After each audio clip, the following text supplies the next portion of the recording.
Hello and welcome to FX Acrobatics. I am the Acrobat, and today we'll be having a look at part 3 out of 10 of the market structure series. We'll be focusing specifically on liquidity. I have done some Googling and I was interested on stop loss placement. Stop loss placement is very important when you're executing your trades. So you need to be very careful where you place your stop, otherwise you can get a situation where you just get tagged and the trade continues on the direction which you were predicting it would go, and that is very painful. So when you Google, for most of the times what I have found is that you'll see that the stop loss is usually placed below swing highs and swing lows. Even here on this image that I selected, you can see the swing low being referenced as where you can place a stop loss. Let me just bring that into perspective. Look at that. It even says here stop loss order here just below swing low. So you place a stop loss. That's what we are taught on almost every platform of trading, and it's really interesting to me.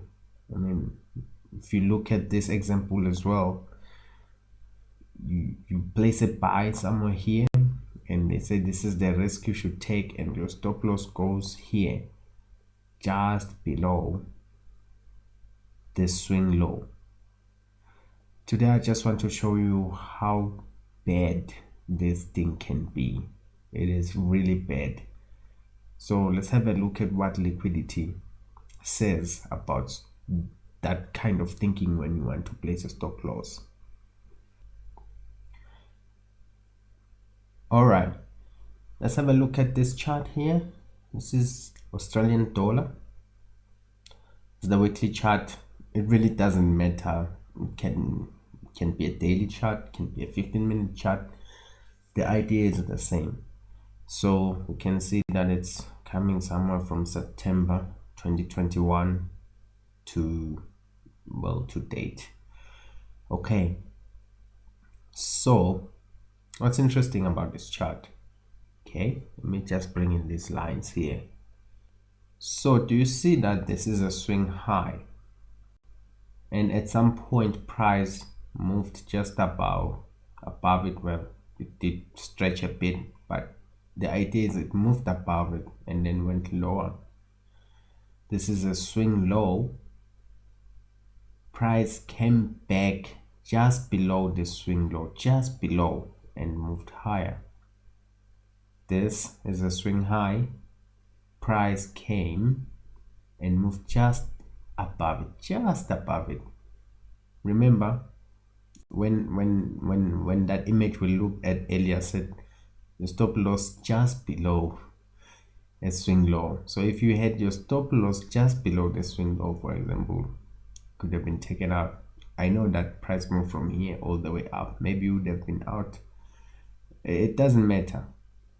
All I'm saying is, let's look at a situation like this here and say you had your stop loss just above here, and maybe you had not taken some profit and you are taken out just like that. This happens a lot. All right, same idea here. Price, this is a swing low. Price came just below it and moved up. This candle closed higher. See? So let's say maybe you placed a buy somewhere here and you want to place your stop loss below an old swing low. Price comes down, takes you out and moves. All right, even this side, it happens all the time. Just check it out here. Same thing. Just after it moves below the old swing low, it usually moves in the opposite direction. I'm telling you, about 95% of the time. You can go to your charts. Doesn't matter which chart you look at. This happens all the time. Here, same thing. All right, so be sure to find some time to go through your charts and observe this phenomenon. Now, the reason price does that is because there's liquidity here. There's liquidity here. There's liquidity all the way there. You get the point, right? Liquidity down there. Why do I say there's liquidity in all of these places? Well, the idea is simple.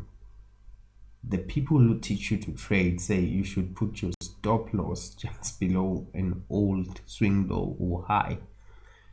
If the interbank price delivery algorithm, which I introduced in this series, if the knows about the stop losses here and sell stops, because let's say you wanted to sell when price goes below this old low, then you will confirm that maybe really this is now taking a bearish turn, so you want to place your sell limit here.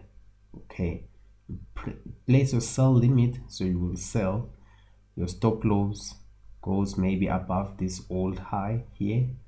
So now when price comes down, the people who had their stop losses here for a buy will be taken out. So there's now liquidity in the market.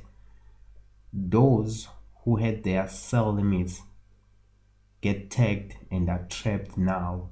Either they collapse their trades here, providing more liquidity, or they wait until they are taken out if they had their stop losses above here. And the ones now who want to buy when price goes above this old high, which is there are strategies that do that, they'll get tagged too. So the stop losses for those who are selling here are taken out, and the people who want to buy are now tagged and are now trapped when price goes down here. So you get the point. This is where you always look at when you want to place your take profits, your stop losses, your sell limits or buy limits. You look at the swing highs. From this day forward, you need to change that mentality. You need to be looking at this as targets. This is where the market will come for your head, if you may put it that way. So try to stay away from this kind of thinking. I'll show you later how you can use this phenomenon to your advantage, but already one quick one would be use it for targeting. Let's say you buy somewhere here and tell yourself that I want to get out when the market reaches that point. That's where you will, if you buy here, so whatever you're buying, you'll sell it here to the people who are trying to buy this thing going up, chasing the trend or whatever. Okay, so liquidity page and liquidity delivery are what the market is always doing. It takes out liquidity, okay, boom, right here, takes out liquidity, and it moves down to deliver it here. Why do we say liquidity delivery? Okay, so it takes the people out, as I've already explained here, those with stop losses and buy limits here. And when it goes down, those who entered here for a sell, the smart money, will need that liquidity delivered to them when they get out here. So when you have your sell limit here or stop loss, the liquidity that was taken here, it will be delivered to those who will be winning here, which is usually smart money. So you want to make sure that you are on the right side of the market when that happens. Your strategies, whatever you decide to use this information for, just make sure that your strategy takes into consideration that liquidity will be paged and then delivered at some other place. All right, right there. Right, liquidity page, and delivery here.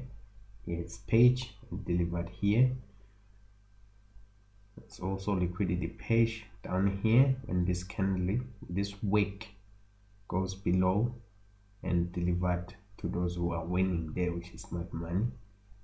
Liquidity page here and delivered down here, here, and so on. You get the point. Same thing here, the liquidity resting below here, page delivered. All right, now it's also interesting that when price, after going above an old high, say right here, this is an old high, it also happens to hit this order block and move down. We'll talk about that in the coming videos where we talk about turning points in the market. With all of that said, I hope you find all the information in this video insightful. Until we meet again, this is the way.